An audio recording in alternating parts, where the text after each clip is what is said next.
Today's session, what does it touch on today? So today we're going to highlight best practice sustainable procurement in the higher education sector.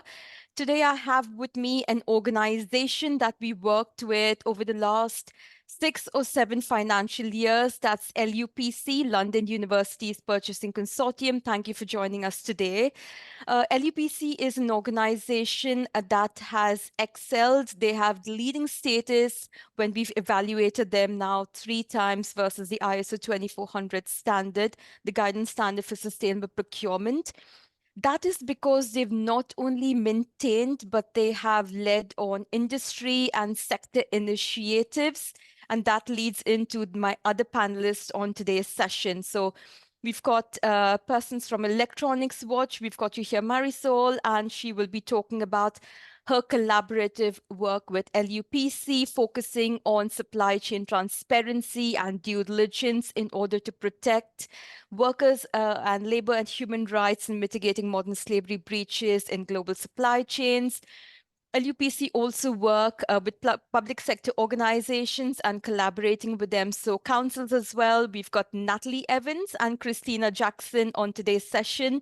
Christina, Natalie, you'll be talking about carbon reporting initiatives, standardizing them, and responsible procurement. And Christina, you are also a runner-up in the Changemakers Award. So we've got a brilliant panel with us today. Also touching on academic research. So LUPC also works with universities and academic establishments and also collaborating in research activities. So we have Martina from BHRE, which is Business, Human Rights and Environmental Research Group. She's going to talk about the just transition piece. And this is really, really important. A lot of the organizations we deal with are very heavy on the carbon and environmental aspects, but we also need to think about modern slavery, human rights, and worker rights as well. So the whole just transition piece.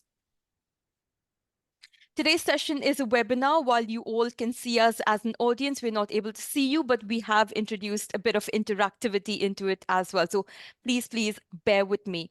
A couple of house rules. We have the chat function in Zoom. So if you have any technical issues, use the chat function. But if you have any questions for any of us as panelists, use the Q&A function. And to make it a bit simpler for all of us, you can mention the name of the panelist and the question that you wish to ask them. I will be taking all Q&A right at the end, so please bear with us. All of the hosts and panelists will be sharing their case studies and their expertise and Q&A right at the end. Please get involved in that interactivity session. We've designed it to understand where you are on your sustainable procurement journey, so we would like to hear from you as well. We will introduce ourselves. Don't worry about it. Yes, we will introduce ourselves in a few seconds. After the introduction, I'll run the interactivity session with all of you as an audience, looking at where you are in your sustainable procurement journey. We also have a little bit of deep dive questions in terms of assessing in terms of modern slavery. What are you doing to mitigate that? What are the processes you have in place, but also on the carbon reporting side of things. Then I'll hand over to my panelists, starting with LUPC. They'll be talking about their responsible procurement strategy, followed by Electronics Watch, their collaboration with LUPC and public authorities. We will then hear from Martina, representing University of Greenwich. She is sponsored by LUPC and her research work. Last but definitely not the least, from Natalie and Christina, they're talking about carbon reporting initiatives and their collaboration with all of London's public sector. Before we start to play, I'd say to everyone, please get ready with your Mentimeters. I will put it in the chat box, but it's also online, as you can see. Let me just put it out there. Let me just put it in the Q&A function because that is for everybody. 1 second. It's www.menti.com and the code is 2224432.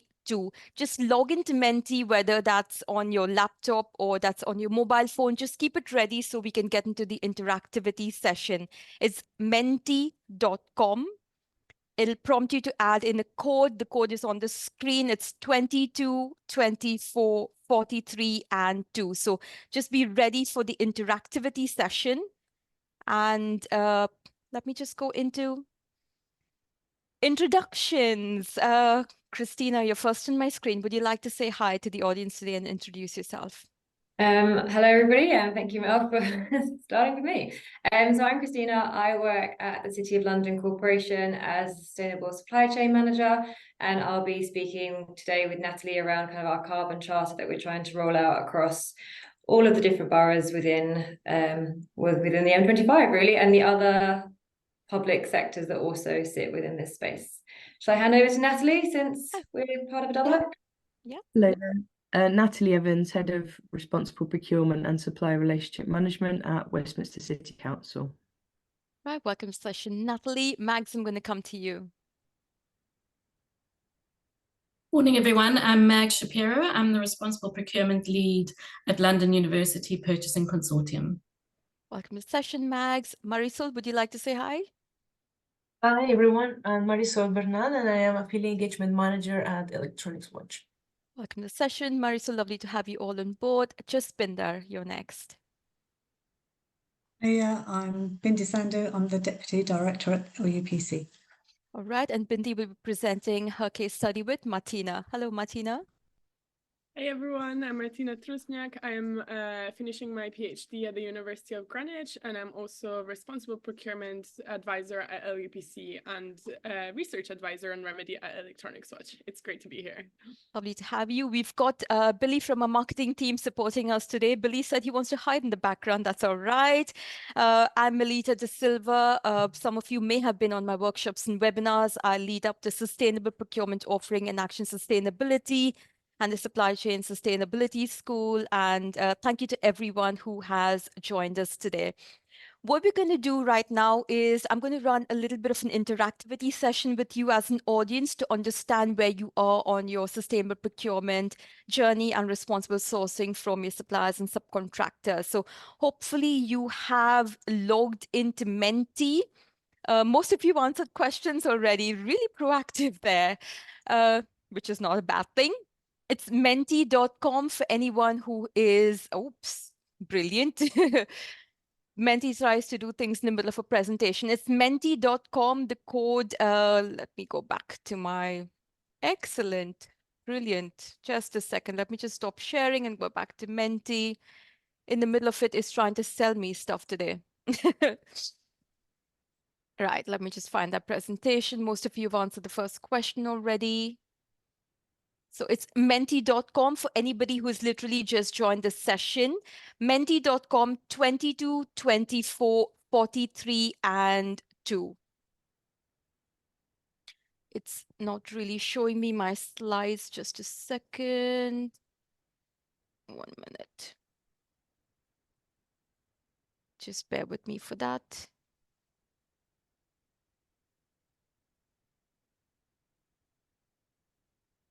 Brilliant. I've just been kicked out of Menti. Believe you can help me, and excellent. Mentimeter has just kicked me out today.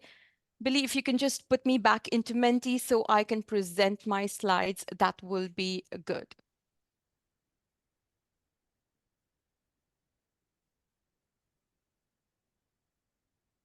So sorry, we're just waiting for Menti to kick up again. Yep, just getting you added back in now, Mel. That'll be good, please. Thank you. I do apologize. Right, we've just got a query already. So the code for Mentimeter is 22, 24, 43, and 2. The website is menti.com. I'm just going to put it in the query that has come through. It's MENTI, and the code is 22, 24, 43, 2. I'm just answering your question right there.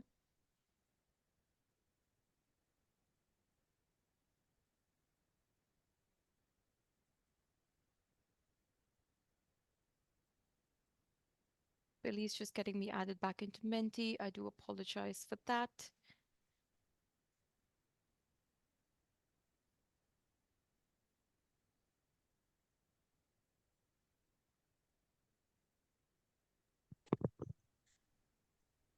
Yep, you should be added back in now, Mel.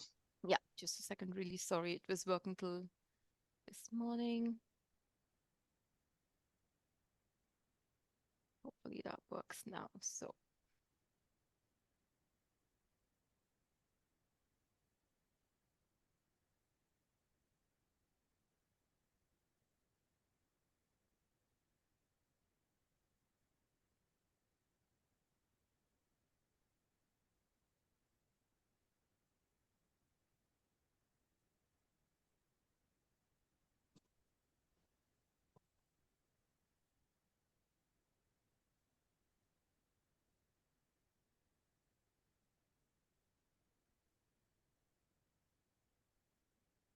I'm just going to share my screen.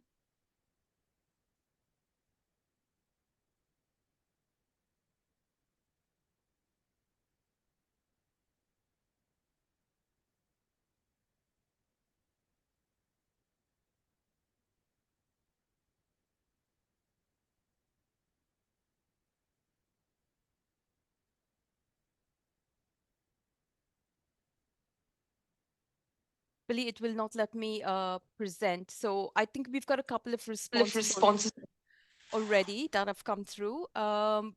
If everyone is logged in, you'll probably be able to go through the Mentimeter. It's asked me to upgrade or something to present, which is not supposed to be happening. I really do apologize for that.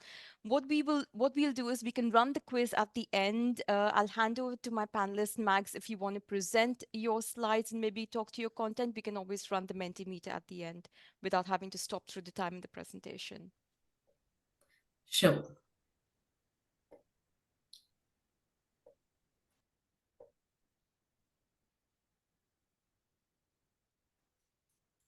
Are my slides coming up okay? Yes. Yes. Yes, all good. Yeah. Thanks so much. And thank you to Action Sustainability for inviting us to present this morning.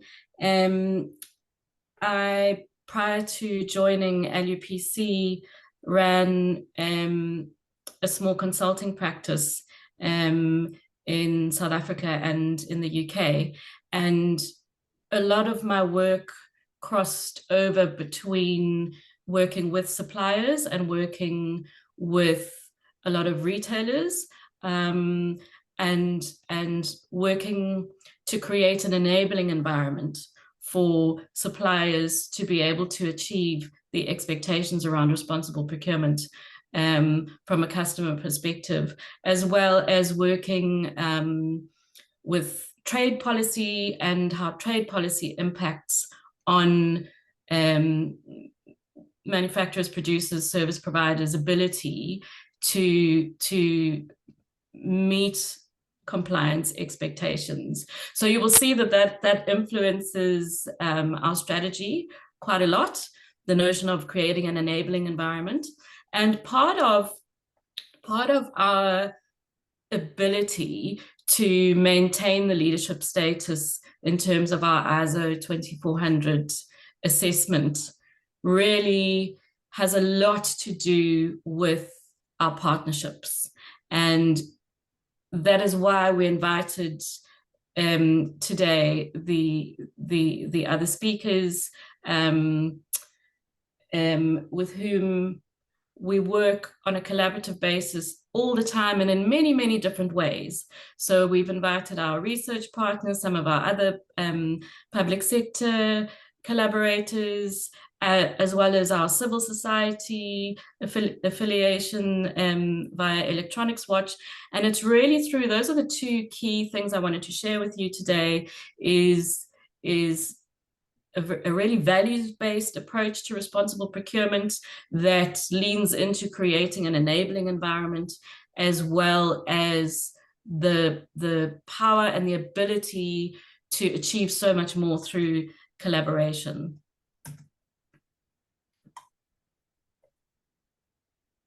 And namaste. Okay, so for those who don't know LUPC, we're a membership-based nonprofit organization established in 1968. We currently have 16 members of staff with 2 new lovely apprentices who we're enjoying having around very, very much. We're part of a broader purchasing consortium called UK UPC. That's the UK Universities Purchasing Consortia. There are 8 consortia who make up UK UPC. We are one of those 8. Our membership base is a little different to the other university purchasing consortia in that 50% of our membership lies outside of universities and colleges. They're all London-based, but our membership is also made up of other not-for-profit entities in the wider public sector in art, sciences, research, health organizations nationally.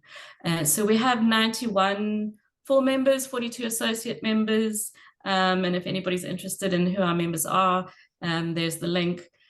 So in terms of our impact from a spend point of view, our members' annual spend for 22-23 was 259 million, and we were able to realize 14.2 million pounds in savings for our members. So obviously one of the driving factors for membership is the savings that can be achieved through collective purchasing. But it is not only the savings that our members tell us through our engagement, our ongoing engagement and surveys with our membership. It's not only the spend that interests them, but it is the work that we do around sustainability and embedding sustainability in everything that we do. So both from the point of view of the type and nature of framework agreements that we put together. So some of those are carbon offsetting. We have a fair phone agreement, waste management services, catering. There's the way we approach those framework agreements and the type of framework agreements that we manage. We are very mindful of embedding sustainability in everything that we do, what we do, and how we do it. So the what is the type and nature of frameworks, and the how is our approach to supplier selection and contract management. So our responsible procurement aim is really to inspire a responsible procurement movement. So among our suppliers, among our members, across other consortia, across the broader public sector in the UK and globally. I spent a lot of time engaging with other university consortia. I don't know if Stephanie was able to join us from Canada, from McGill University today, as well as engaging through the International Working Group on Ethical Public Procurement and the Australasian University Purchasing Consortium. So we really are trying to inspire a movement. We're trying to inspire good practice and a race to the top, as you will. And we want to do this through leveraging change by being very mindful of our sphere of influence versus our sphere of control. So being a university purchasing consortium, we're a step away from suppliers in that it's our members who call off those agreements and who engage in the procurement activity. So we have to be realistic and really mindful of our ability to control what's happening in supply chains and rather lean into our influence and our leverage through the work that we do with our members. And so our focus areas from a supplier due diligence point of view, SDDT stands for Supplier Due Diligence Tool. Our focus in terms of ESG is really centered around ensuring that our suppliers have a sustainability strategy aligned to the SDGs. From an environmental perspective, our key focus areas are decarbonization and waste.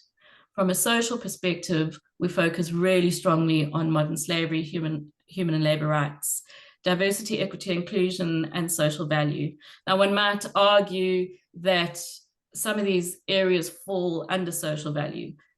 For example, diversity, equity, and inclusion. Yes, one might argue that falls under social value, but from our perspective, diversity, equity, and inclusion is so important a theme and focus area that we have it as a standalone, both from the perspective of diversity, equity, and inclusion in our organization, influencing that DE&I in our membership base and within our supplier base, but also in terms of encouraging diversity of suppliers on framework agreements. And so you can see that's why it has its own special place for us under our social theme. From a governance perspective, our focus is very much on developing our supply chain due diligence process. So some of the tools that we use, I've already mentioned the SDDT. We start off with a tool that was developed, if I'm not mistaken, by HEPA, the Higher Education Procurement Authority. It's a risk map that's based on commodity and responsible procurement theme, so that we get a high-level view of key ESG risks. We have a code of conduct that we require our suppliers to sign compliance with, and that is called the Sustained Supply Chain Code of Conduct. And that is a common code of conduct that's used across all UK UPC consortia. We are in the process of continuously improving and developing our supplier due diligence tool. It's really a questionnaire that we send out to suppliers. It's an online questionnaire where we ask not only whether or not suppliers have certain policies and plans in place, but we also ask them to share evidence with us of those policies and practices. From the submissions from suppliers, we spend a long time, and Martina and I spend some late nights going through the submissions from suppliers and the evidence that they have supplied, and developing bespoke supplier reports for each supplier who's responded with recommended corrective actions, as well as useful resources for suppliers to enable them to meet the compliance requirements that we are setting out. We are building supplier engagement into our contract management through my joining in simply with contract managers' engagement with suppliers, at least on an annual basis, to follow up on the corrective actions that have been recommended to suppliers. And we are also in the process of developing a supplier support portal.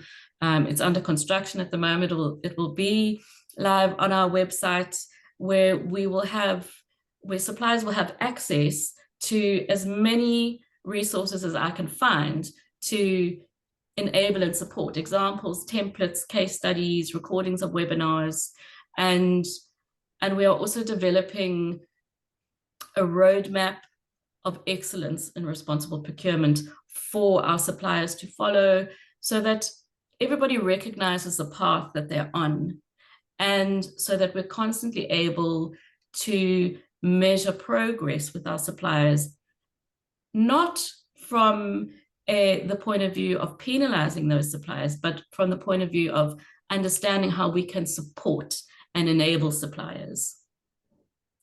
From a sustainability reporting and communication point of view, we produce a modern slavery statement annually, member benefits reports, we have an annual review, and a carbon report.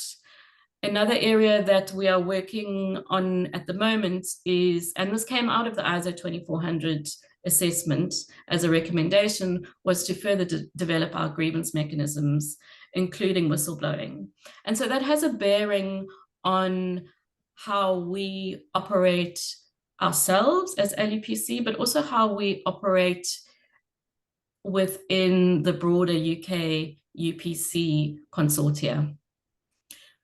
So of utmost importance for us really is not so much the tools and the processes, but it's the values, and a values-based approach to responsible procurement. So we really take very seriously these values around continuous improvement. The answer to are we there yet is always no, not yet. we believe very strongly in collaboration. We know that we're able to achieve what we can achieve through our collaboration, both formal affiliations with the likes of Electronics Watch, partnerships, working groups like the London Responsible Procurement Network, and you'll hear from Natalie and Kirsten a little bit later on that, and through informal sharing across both the public sector in the UK as well as globally. We really are, I mentioned earlier, on a race to the top. So we don't ask questions around, for example, minimum wage. We ask our suppliers whether or not they are accredited by the Living Wage Foundation. We really want to keep it simple and remove loss and waste in our processes, avoid duplication. And this is a really strong focus of the UK University Purchasing Consortium Responsible Procurement Network, is for us to work in alignment so that we're not overburdening suppliers, we're not exhausting suppliers with our ask in terms of responsible procurement. Because an exhausted supplier is a frustrated supplier, and that is not an inspired supplier. And what we are really trying to do is inspire a movement. And really, wherever we can, we aim to automate our processes. So that speaks again to removing loss and waste. And all of this is based on some very firm foundations, those of stakeholder engagement, our responsible procurement strategy, aligned to SDGs, our responsible procurement policies, the ISO 2400 standard, as well as, and you'll see in very big letters, partnerships. And we are able to do what we can do, I'll say once again, because of our partners, our collaborators.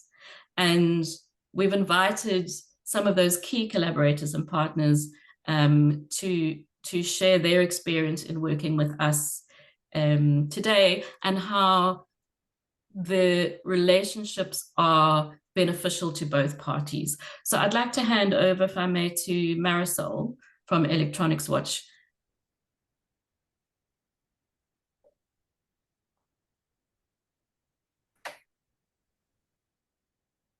Thank you, Max. Share my screen.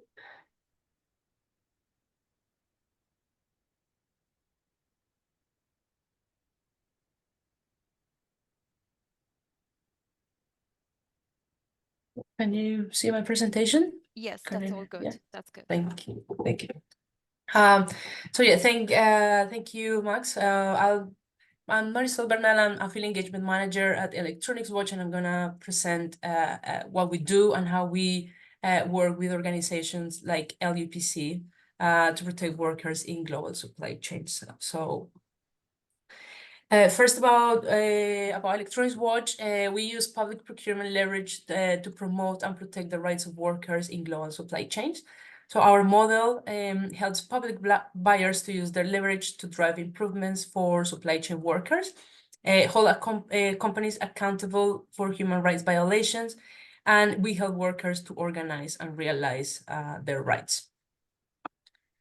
Our network is made up to two main groups. So ones are affiliates, which are public buyers. So we have over 1,000 affiliates, mainly in Europe and Australia.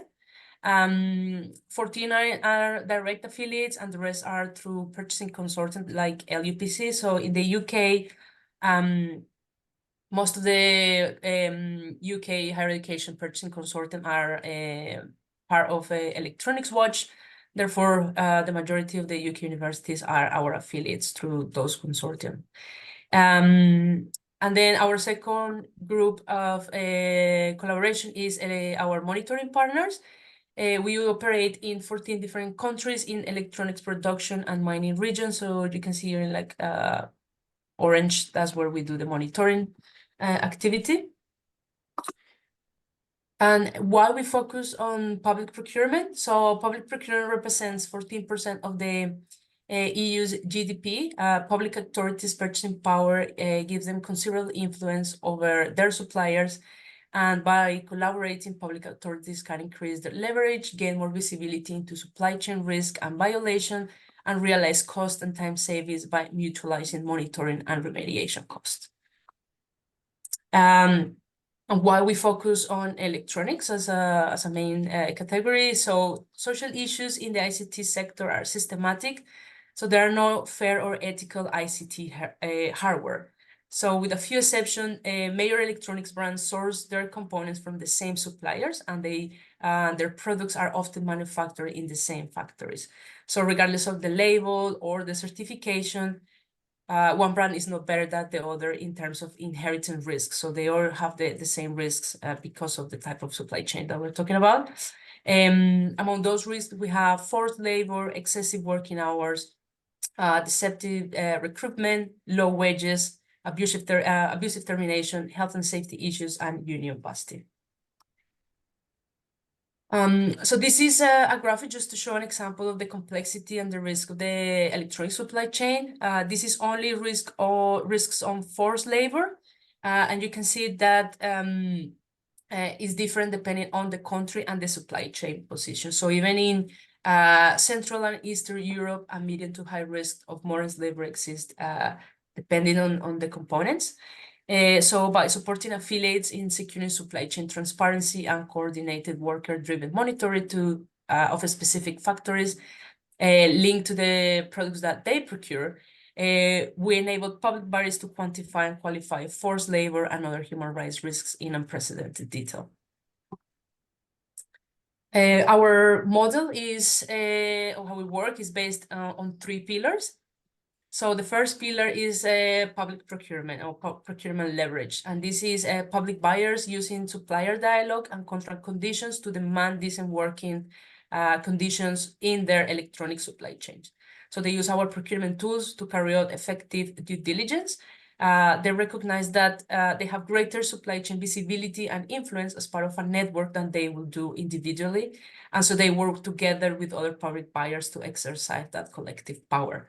So in terms of activities that we do with public procurement, so we support supply chain mapping, procurement planning, and contract management, risk assessment and awareness raising, facilitate per-linear opportunities, provide guidance and analysis of regulatory framework and standards.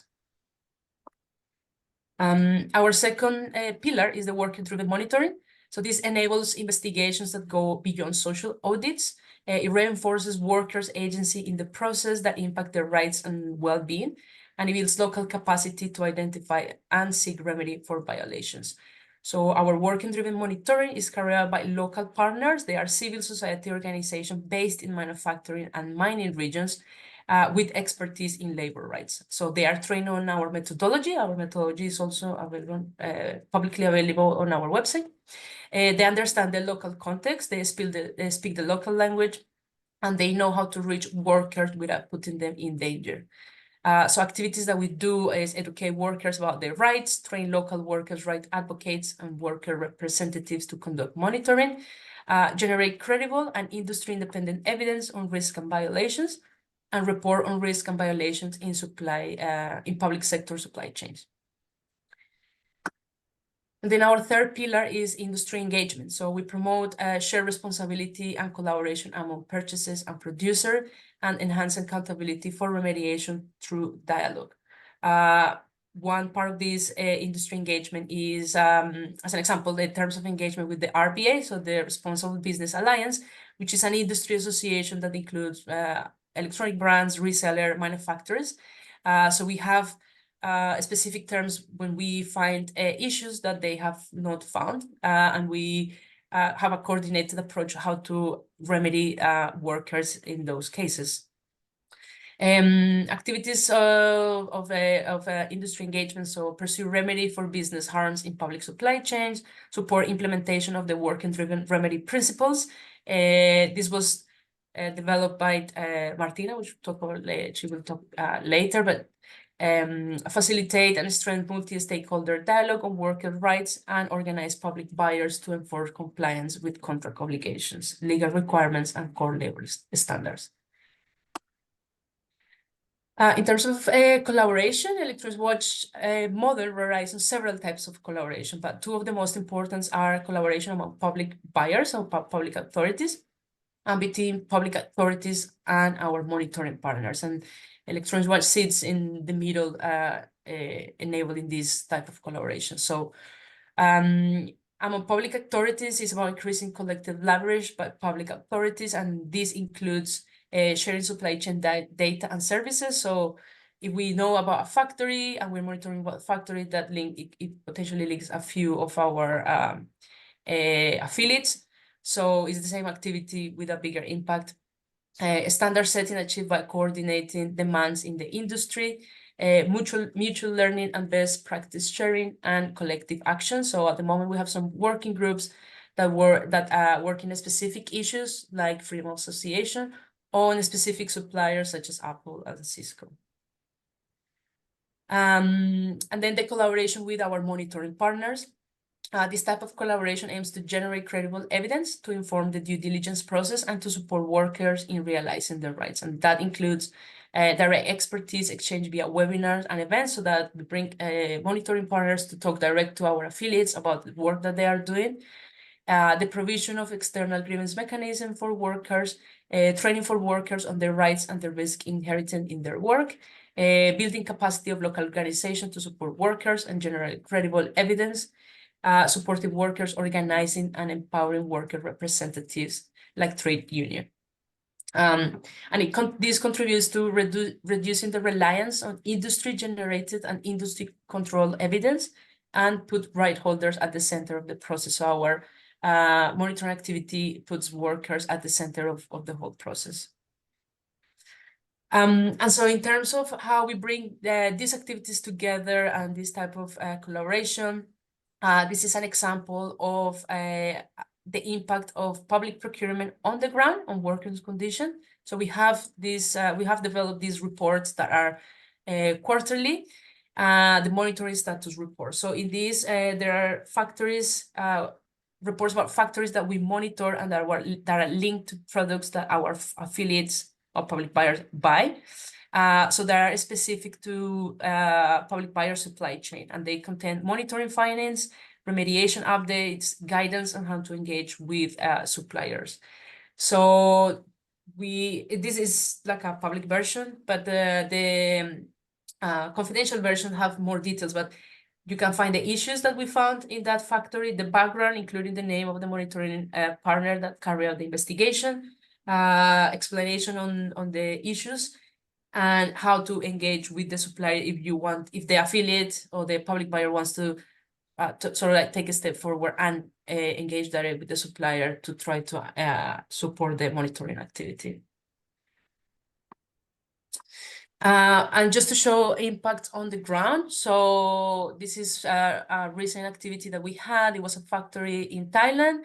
So our monitoring partner found illegal recruitment fees and risk of forced labor through debt bondage, retaliation for whistleblowing, and abusive termination. We informed the RBA. The RBA then informed to their suppliers that were linked to this factory. And with the help of affiliates reaching out to their suppliers, in 2021, 124 migrant workers were refunded of the recruitment fees. And last year, 26 migrant workers that were subject to abusive termination were reinstated, had the work permit renewed, and received an apology from factory management. So we have a few of these cases, but this is just an example of how everything and how public procurement can help workers' conditions. And just to finalize, so our main focus is ICT, but we have two programs where we are trying to expand our work. So one is the low emissions vehicle program that seeks to ensure that efforts to address climate change through vehicle electrification do not have unintended human rights consequences. So it is our same model, but focuses on low emissions vehicle supply chain and batteries. And then our second project is the innovation pilot project. So aim to help public buyers identify, mitigate, manage, and prevent the risk of labor rights violation in other high-risk areas like textiles, food, and medical equipment. And that is me. So I think there's questions at the end, but I will hand over to Martina now.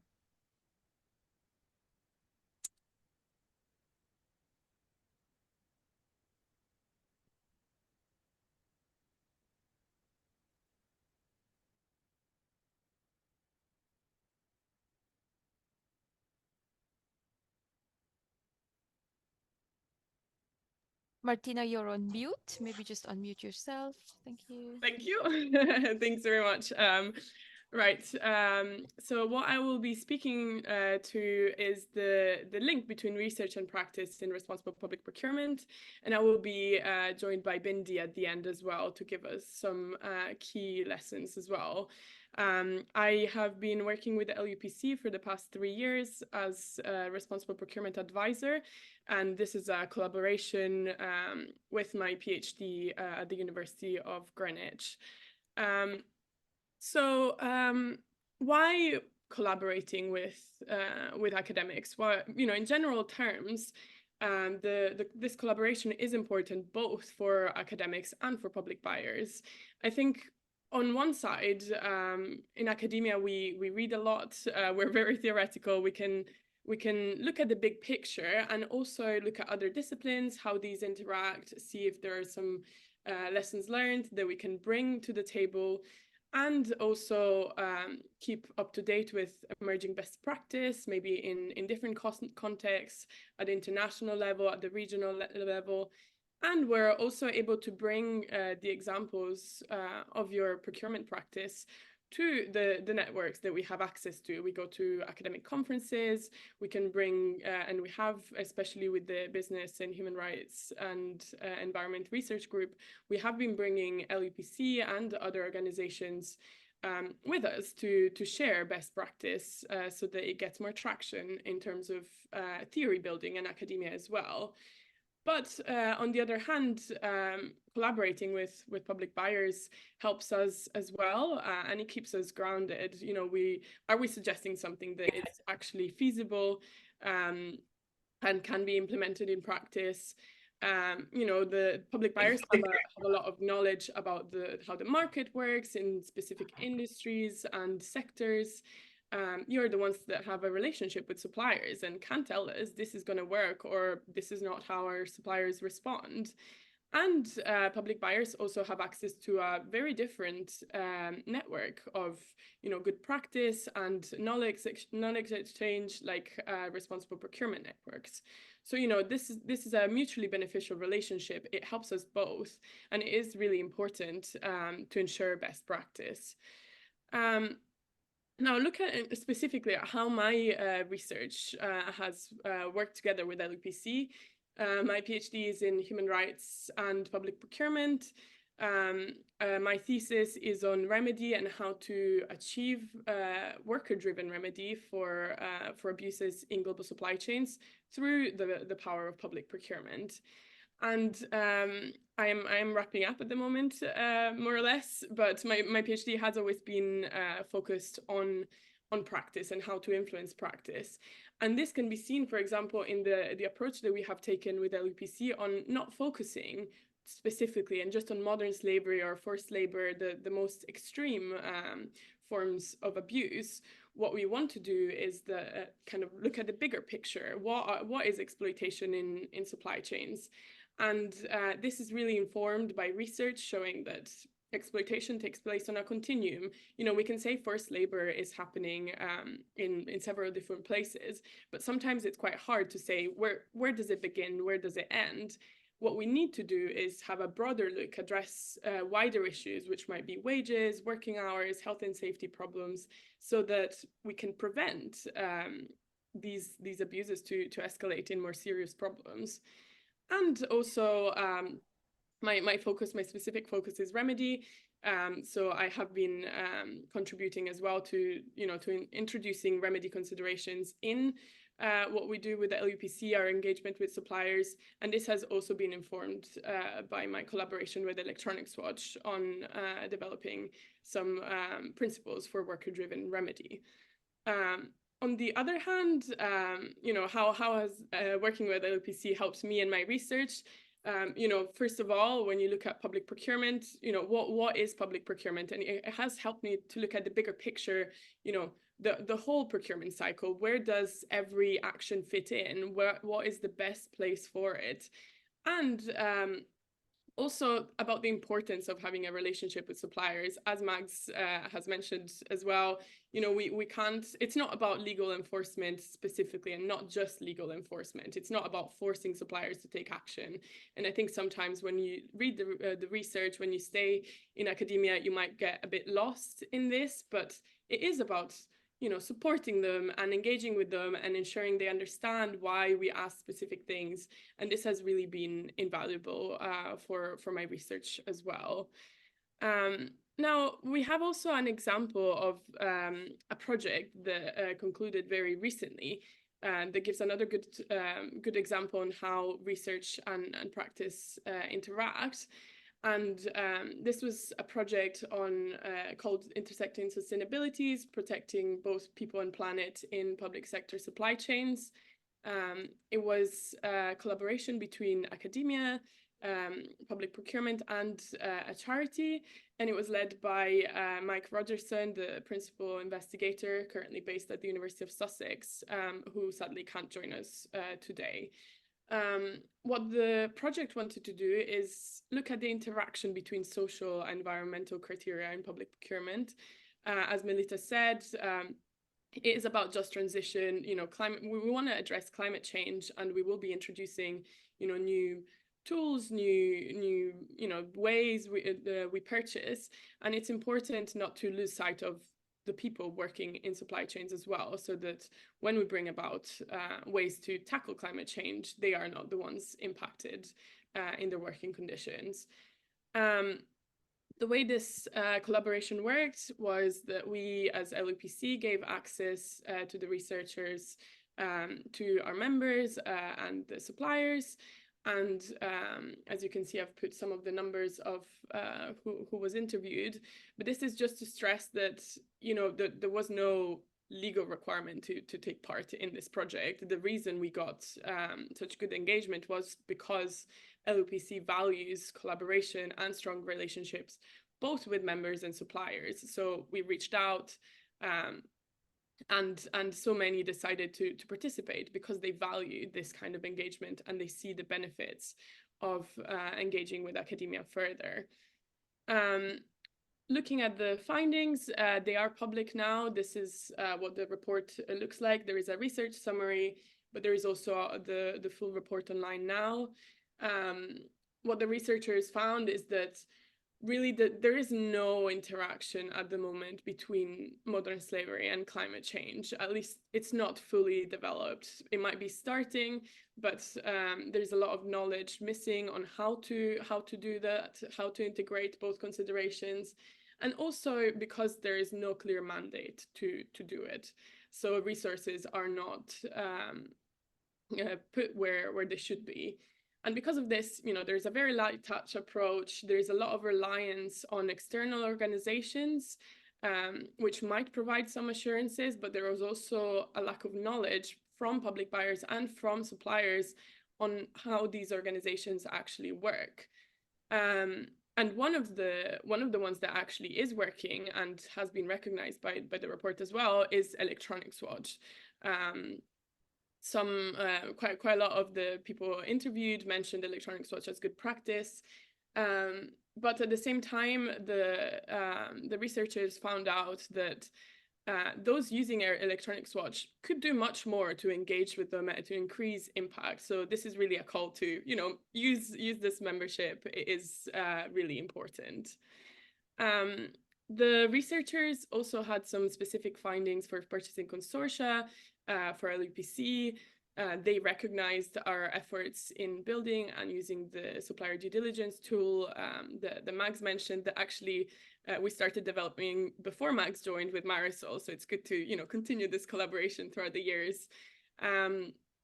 And what they said is that, you know, there should be clarity on what purchasing consortia can and cannot deliver. What are we covering? What are we not?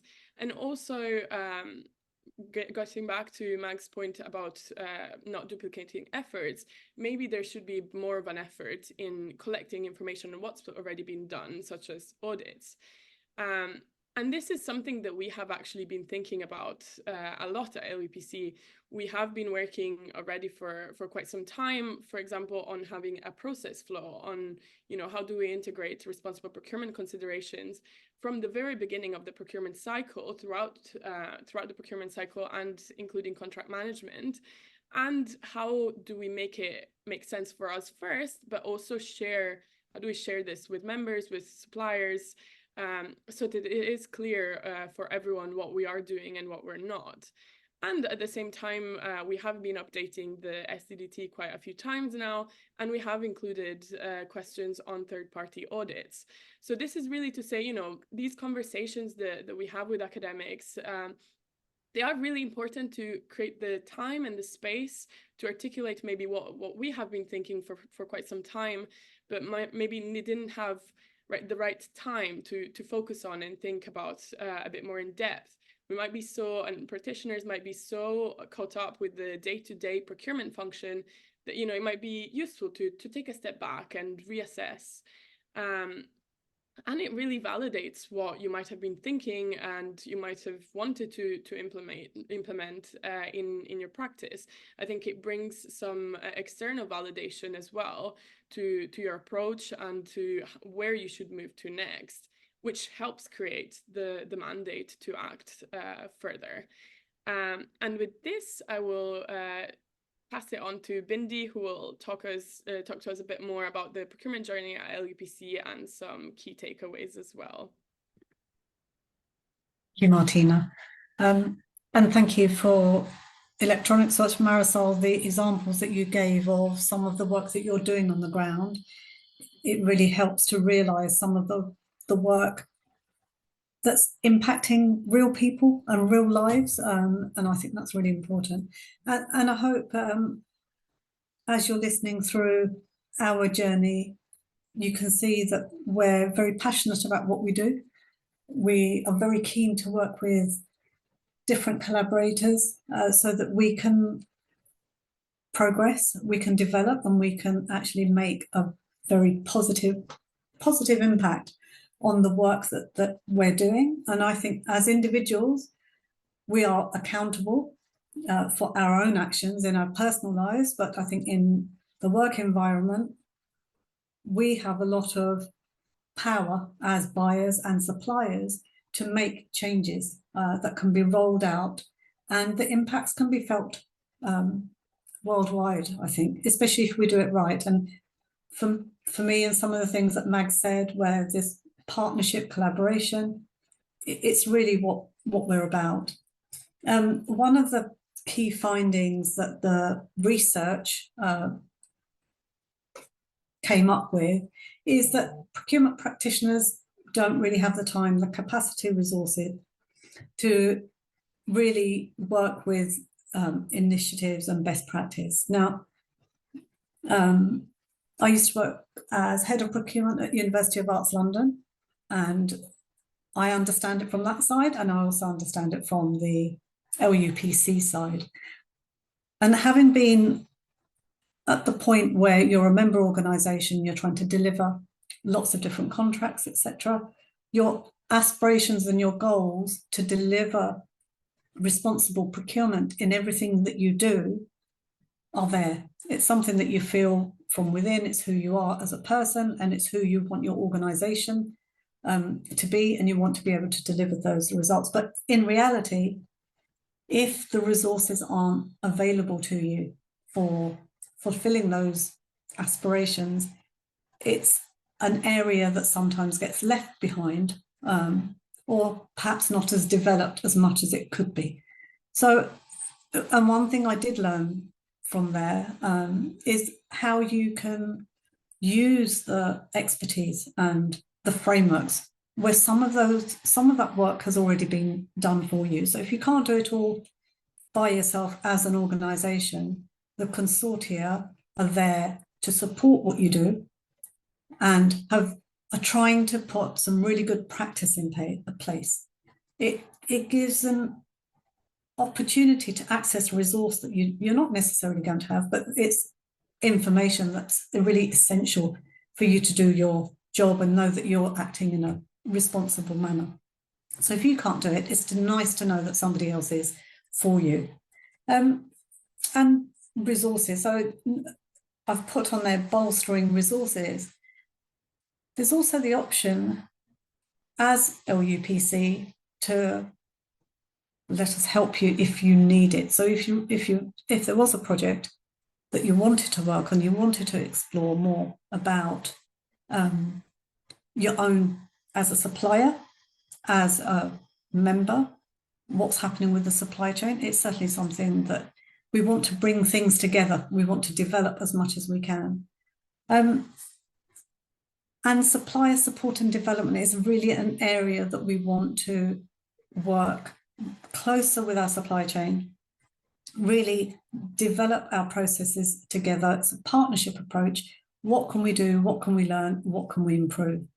And those areas that we want to develop with our suppliers, we'd like to do more supplier engagement. So we're still in the process of learning and growing. But as Mag said earlier, we want continuous improvement. So actually we're looking at what's our next stages. How can we work with our supply chain? How can we work with our members? How can we bring it all together? What's the best value that we can provide for everybody, and also have that wider impact, not only for ourselves, but the organisations that we work in. And that can work, I think, also with suppliers as well as with members, because we can develop practices and approaches together and things that we might want to target together.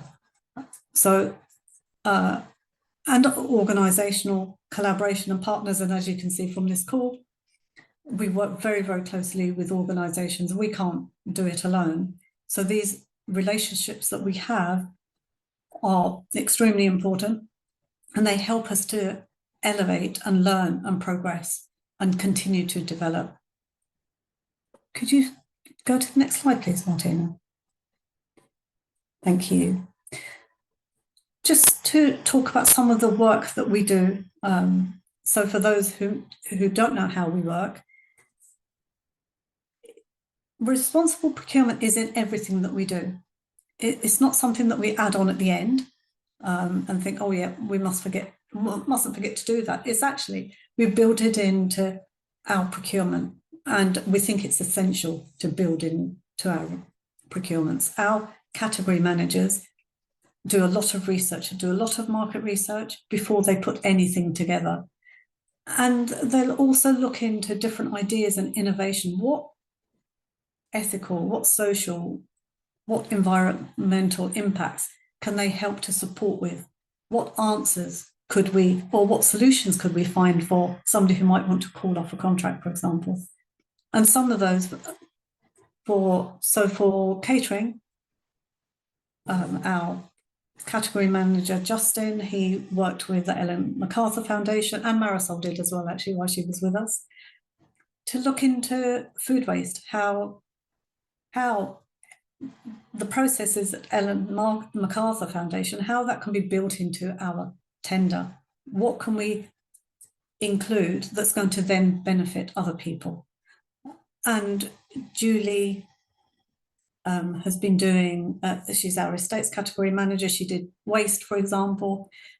And one of the questions, and it's a weighted question, is what's your route from collection to your local energy to waste depot, for example? So it's thinking outside the box. We do a lot of work with ICT, with Electronics Watch, the labs, and even our professional services. We do not differentiate, even if it's not delivery of goods, even the services. We are approaching those suppliers, and we do want to work with them, and we've asked them to complete the supply due diligence tool, for example. And so our engagement crosses a lot of sectors. And we also put it in our terms and conditions. At some point, we would like to put it in our terms and conditions that this is our future progress and how we're going to work, so that it's clear from the outset. So at the moment, we're doing a retrospective look on contracts that are already in place, but for future, once we award a contract, we want to develop some more of those processes so that actually it's part of everything that we do. The suppliers and us, we engage into a contract where we're going to work and develop and monitor together. We will be doing annual assessments, and that's just updates to see where we are, what's progressed, to make sure that we keep in touch. We have a contracts database. All of our information is going against the suppliers, are going on our contracts database. Things like insurances, all the checks that we're doing. So this is part of the contract management that we're developing. And the progress on the SDDT, which is a supply due diligence tool, will also sit alongside that so that we can really have an overall 360 view of where we are. And all of those results we report to our board. Ideally, we'd like to get to a stage where we're also able to report to our members and bring the suppliers along on a development journey with us. And as I said, partnership approach, that's all we're interested in. And so that we can really start talking to our members and saying, here's our list of suppliers, this is the work that we've done, and this is the progress that they've made. So it's reassuring for them who we're working with, but it also shows the efforts that the suppliers want to make. And I think the nice thing now is actually suppliers do want to be responsible. That it's not just something that they feel that they are forced to do, but actually it's changed into a want as well. And I think that's really important. And then sharing that good practice around us with our collaborators is really something that we want to do. Thank you. That's all from me. So these are our contact addresses. So if you want to email us and you have any questions later on, please do so. Thank you. Well, shall I pass back to you, Laura? Thank you very much. Christina. Christina, sorry. Us now, yes. So yeah, thank you so much. That's really interesting because I think it's going to complement a lot of what we're going to say as well. So obviously who put the agenda together did a great job kind of streamlining all of this. Just going to get the slides up. Just while that's happening, so yeah, so Natalie is from Westminster City Council and I'm from the City of London, but both of us sit on a group called London Responsible Procurement Network. I think it's been alluded to a few times in the presentation, and this is really kind of, it's got collaboration at the heart of it. So it started off as just a couple of kind of responsible procurement officers getting together who had similar ambitions, similar kind of job titles, similar sort of ambitions that they were trying to achieve, so trying to share that knowledge and kind of learn from each other so people didn't have to keep reinventing the wheel.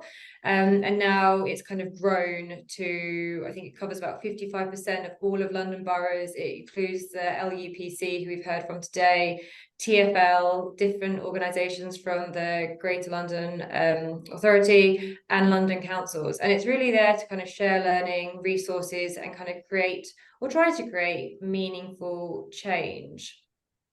The LRPN is kind of brings together to focus on what we kind of call responsible procurement, which discusses environmental, social, and ethical considerations throughout the procurement lifecycle. So what happens beforehand, what can we do while we're in contract, and then what are those lessons learned we get to the end of the contract so that we can kind of continually evolve. I think Mag said how you're never quite at the end of the journey, it's always ongoing. The group's been going for around 9 years now.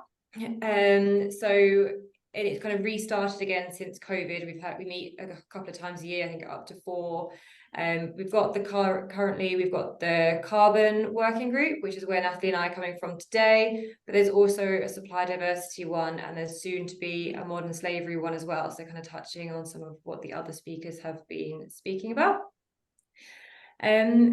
As I said, this group focuses on carbon, but specifically scope 3, and within that specifically kind of purchase goods and services and the capital asset side. This is generally kind of less advanced than scope 1 and 2, which is more understood and kind of has more reporting behind it. but it also is the area that relies most heavily on external communication and collaboration, because we can't improve unless kind of our supply chain are also on this journey. Otherwise, we're kind of stuck at that higher level of just looking at spend data, which doesn't really give you a full impact into what's going on in the contract, but also doesn't really give anybody an incentive to try harder or to try and move the needle. Because if you're only ever going to be tracked back to how much was spent, then you never get that full transparency. So what we're trying to achieve here is kind of twofold. Is one, so when we work with suppliers, what should they expect from us? So from the councils or from TfL or anybody who's part of the group, but then also trying to streamline what the ask is, so that the suppliers who may be working for multiple different councils and multiple different organizations don't have to kind of provide the same information, but just 20 different versions of the same thing.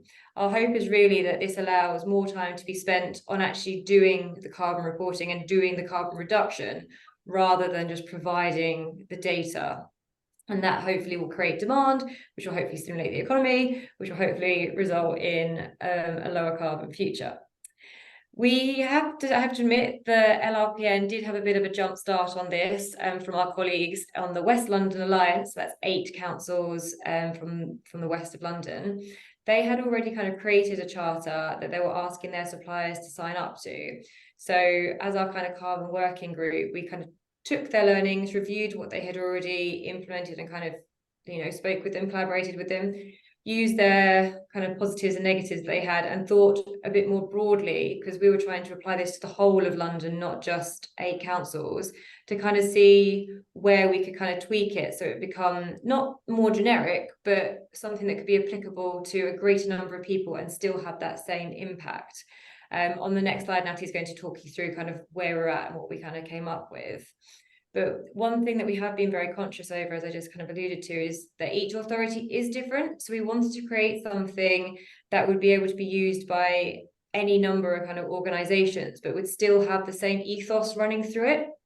So to do that, we've kind of taken into account some of what the more like central government notions have, what the wider kind of climate science has said, and tried to bring it all together, but again, allowing flexibility between how you implement it. So as a bit of a spoiler alert, like Westminster kind of are thinking more of like a pass-fail stage before like they get into contract. At City, we put it into our specifications as like the wording, so it's there throughout, and the West London Alliance have kind of got it as a charter that people sign up to at the time of tender. So there's all slightly different approaches, but we're all trying to get to that same outcome of speaking with our supplier, asking them to come on this journey with us, and seeing how we can move the needle forward. And I'll now hand over to Natalie to talk a bit more about what it actually is that has been developed. Thanks ever so much, Christina. So thanks very much for attending today. My name's Natalie Evans, and I'm the Head of Responsible Procurement and Supply Chain Management at Westminster City Council.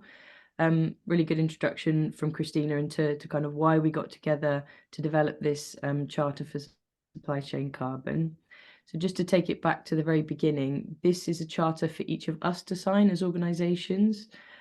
So as Christina mentioned, this is a group of London boroughs, London University's Purchasing Consortium, who we've just heard from, GLA functional bodies, and some waste authorities, to make sure that we all have a common aspiration that we want our suppliers to do these following things I'm going to run through now.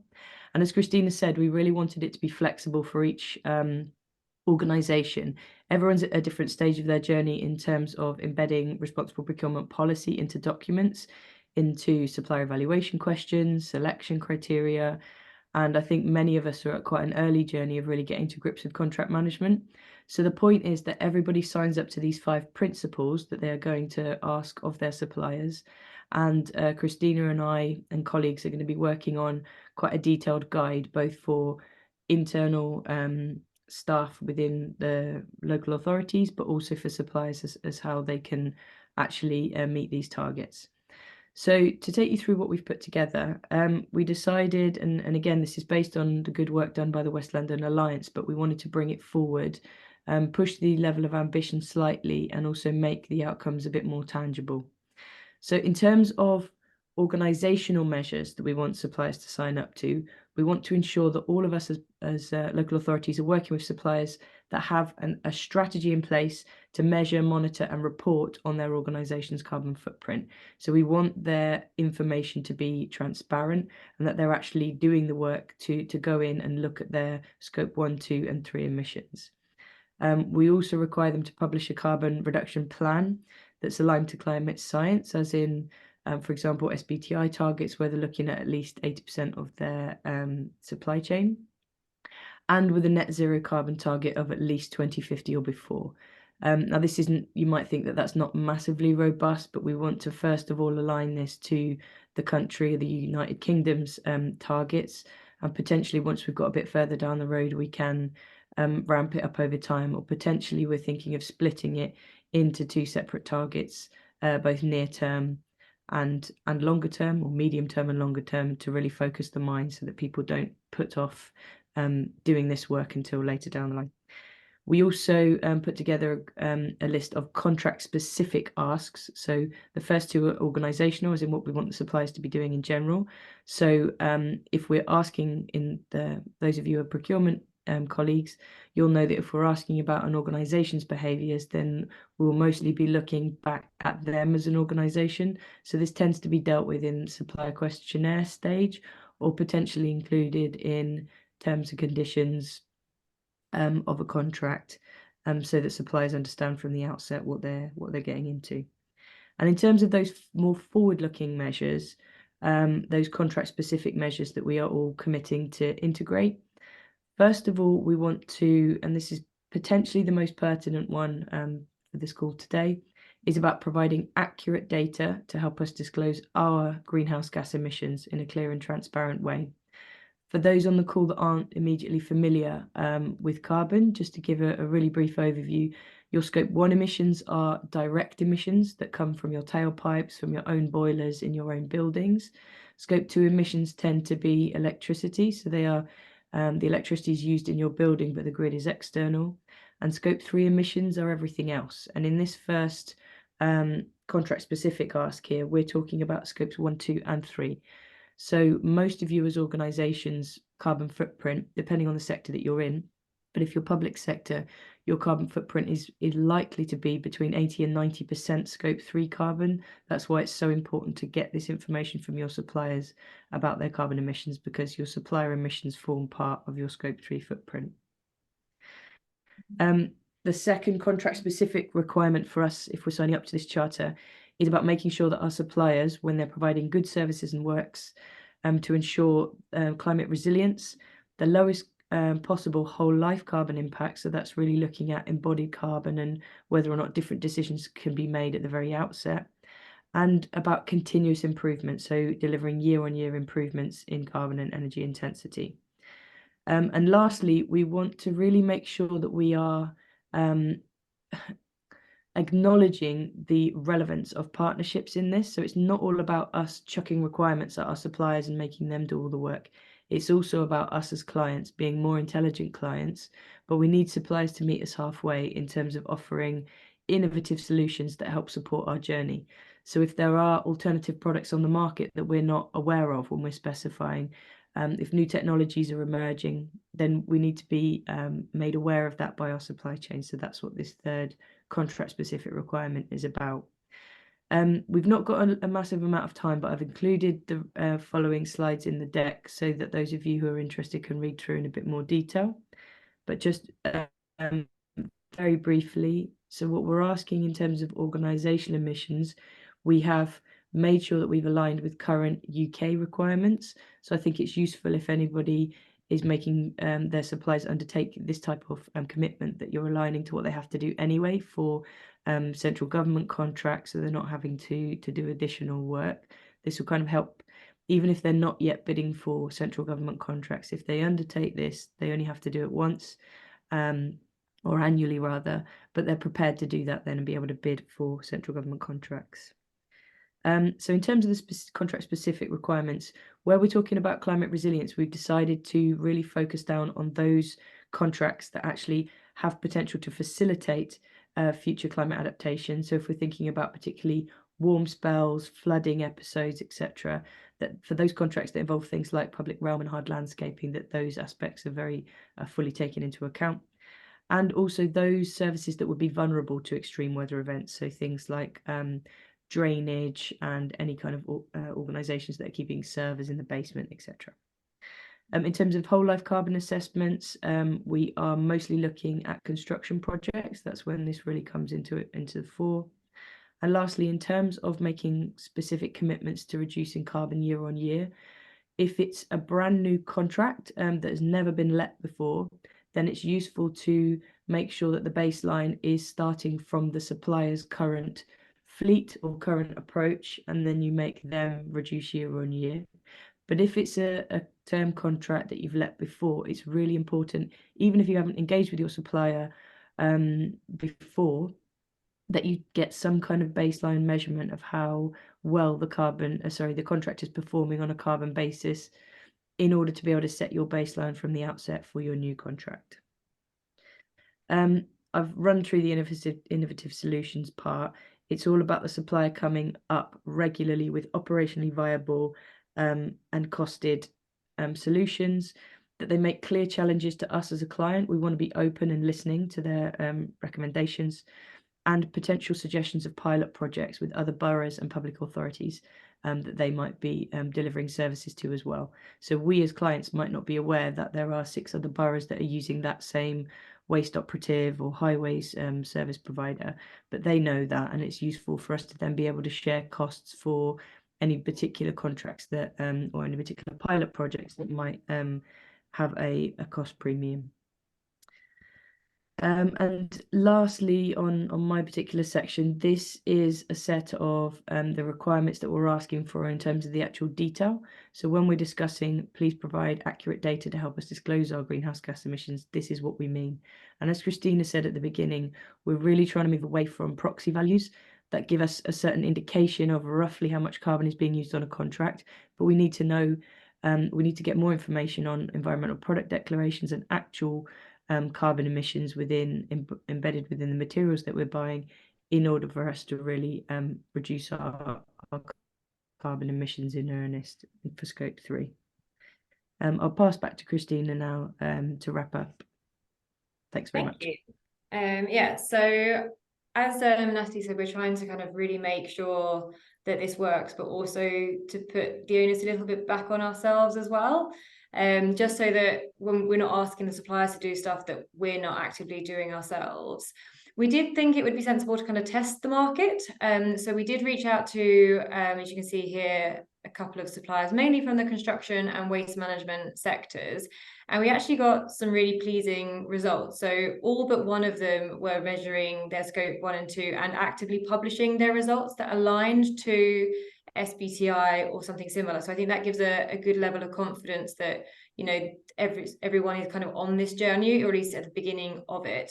But the second interesting thing was around scope 3. So as Natalie said, this does make up a large portion of an organization's carbon footprint.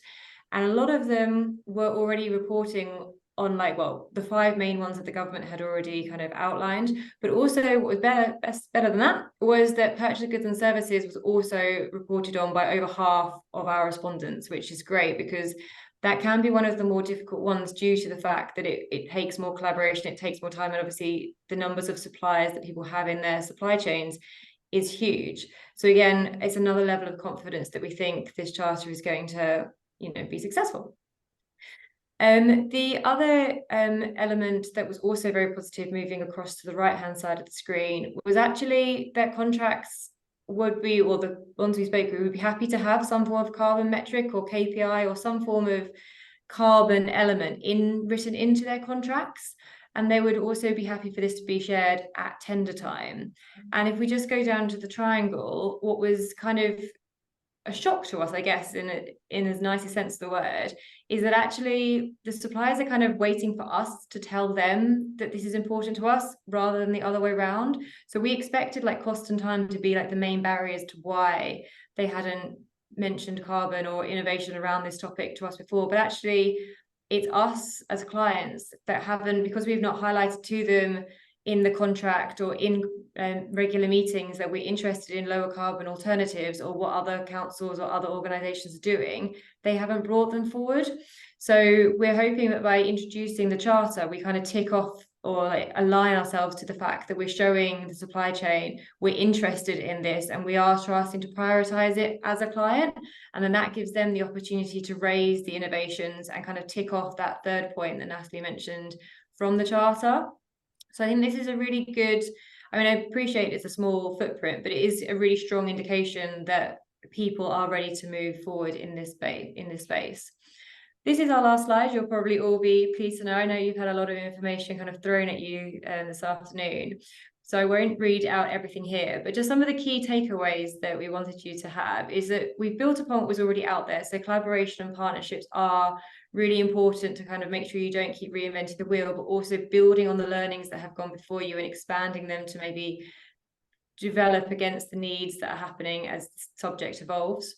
We're also trying to use industry language to again be as consistent as possible, so that we're not just trying to be like London specific or Council X specific. It's trying to be talking the same language to everybody, because, you know, there's responsible procurement, sustainability, social value, ESG, like all of these things are kind of the same, but also we want to make sure that everybody understands what we're talking about so that we can kind of jump forward straight through to the doing, rather than just continually relaying the foundations. And the final point of this takeaway I'd like you to have is that if you don't ask, you don't get. So suppliers are ready to kind of start supporting us with this, or at least wanting to be on the journey with us. They want to be able to kind of show some of their things, their innovations and what they're doing, or like to tell us about the journey that they're on. But they will kind of only really do this if it shows that they're going to have some form of benefit out the other side. So by them doing this, will it make them more advantageous in a tender because we started to ask for it, or where does that connection kind of take place? As the next steps, the LRPN group are going to put more resources into the charter, so it won't just become kind of a PowerPoint deck. It will be, once you're doing this, what are the next steps? But we also want to start building resources behind it to change the language, so it's not just becomes a maintenance contract to become a low carbon maintenance contract. So again, trying to show our supply chain that we are interested in this topic and trying to bring it to the forefront instead of just kind of like an appendix in the specification or like one question in the tender pack. So that's trying to just like shift the language and move it forward. And then the last thing obviously is to embed this into all of the different groups that we have under the LRPN umbrella. And we hope that we will have made some progress by April, or at least started the conversation to everybody. So I think that's our last point. So I'll hand back to Mel to field any questions that might have arisen over the last hour or so. Thank you. Thank you to all of my presenters. If you want to turn your cameras on, we'll take the Q&A. What I am going to do is I'm going to put the link to 2 reports in the chat box, and one is the state of sustainable procurement, and one is dealing with addressing the risks of modern slavery in solar PV supply chains. I'm just going to put those in the chat box, so you've got some further resources and reading as well. So my first question is a combination of questions for Mags and or Bindi, and one, it was around the SDDT tool. So first question was, are you able to send over a link to that SDDT tool? But also in terms of that supply due diligence, what are you doing in terms of how are you sending out and recording those questionnaires coming back? It sounds like it's a lot like resource intensive. Is there a more streamlined way to do this as a sector? So I'll start. Bendy, please jump in if you want to add. So what is the question? What software are we using? Yeah. So in terms of, because is it resource intensive? I would translate it as, is the SDDT tool sort of automated or digitalized, or is it like physical questionnaires going out and coming back in the door? So this is I'm smiling because this is Martina's laughing because we've lost some hair over this. We've tried a number of different online tools, survey tools. Some are better than others, and we are working on finding a solution that meets all of our needs. There is absolutely correct a need for the answers that we get to be for our evaluation to be automated to an extent, because yes, it is rather an onerous task to go through each and every answer in detail, as well as the documents that we ask for in terms of evidence. So going back to what I was saying about, it has to be a values-led approach. And one of the values is simplify, one of the, and that includes automation, not duplicating efforts of others. And really, if I can go back to the point of, we're trying to inspire suppliers, we're trying to inspire all of our partners and collaborators. We're not trying to police. We're not trying to catch people out. We're definitely more the carrot than the stick here, and very much on purpose. That is our strategy as a university purchasing consortium, to be very mindful of the reality around our reach down the supply chain and how much control we have versus influence, and to lean into the influence side and the inspiration side and the enabling environment side of things, because that's where our strengths lie. That's where our resources lie, not in the policing. I don't know if that answers. Ben, did you want to add something, or can I? Yeah. Yeah, I think the other part of the question asked if we could share the tool. Yeah. We're not ready to share it as yet. We're working on it. We've developed it a lot since it was started with Marisol and Martina, and we are continuing to do that. So at the moment, we're not in a position to do that, and there's some work that we want to expand on it, and hopefully at some point there will be some investment also into the tool itself, so that there can be some automation. All right, Martina, you wanted to add to that as well? Yeah, just to say though that we have written about the SDDT in the Linked magazine. There is a lot written about it, what it includes, what areas it covers, and the results of our exercise. So you can find that on LUPC's website, and you will get a pretty good idea of what we're asking and why. Okay, brilliant. There were some questions around the weighting for sustainability on LUPC's frameworks. Is there room to increase that, but also in a way so as to not disadvantage the SME supply chain? If you want to quickly take that question before we wrap up. So yeah, so we try to balance. So as I was saying, our category managers really take a balanced approach. What can you give to quality? What can you give to sustainability? What lends itself to a higher weighting? So it's really each framework at a time.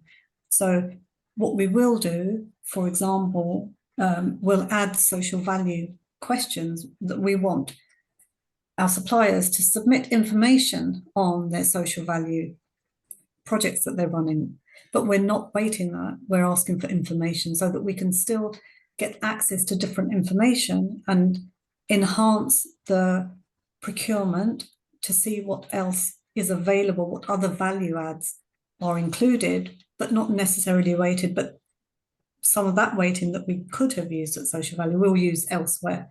So we do apply it, we assess each framework individually and apply as much weighting to the actual requirement itself.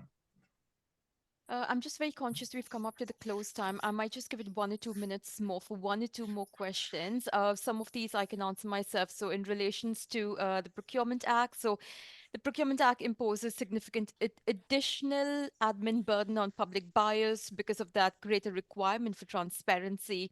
Do we as a panel worry that this will mean that, we already resource-stretched procurement teams will have to allow responsible issues to take a back seat? If you look at what the current Procurement Act covers, yes, greater transparency, but also allowing for greater diverse businesses to come on board. I think it'll have to go hand in hand there's a lot of guidance out there on the gov.uk website in terms of what you need to do as a contracting or a buying organization, along with videos in terms of what you need to do if you're a tier one contractor, a supplier, which is large in the market, and SMEs as well. I think you'll need to work in with it hand in hand. We cannot let, because this happened to us in COVID as well, right? You talk about responsibly sourced materials, and people come up to me and say, Mel, I can't even get materials. Forget about the, getting certification or accredited materials as well. So we will have to take a call in terms of we need the resource. We cannot, park responsible sourcing on the back burner. Just going to answer that live over there. I'm going to say thank you to my panel. We do have a few questions over there, but hopefully we've managed to answer most of them. Sorry for the glitch right at the beginning, but technology fails us at the best of times. Thank you to my panel. Thank you to everyone. The recording for the session will be on the Action Sustainability website once we've wrapped it up, synced it up, and put it on there. Look out for the recording. I've put two valuable resources in the chat box, one around sustainable procurement and modern slavery issues as well. Thank you once again for being a lovely panel and a brilliant audience, and I'll catch up with you all soon again.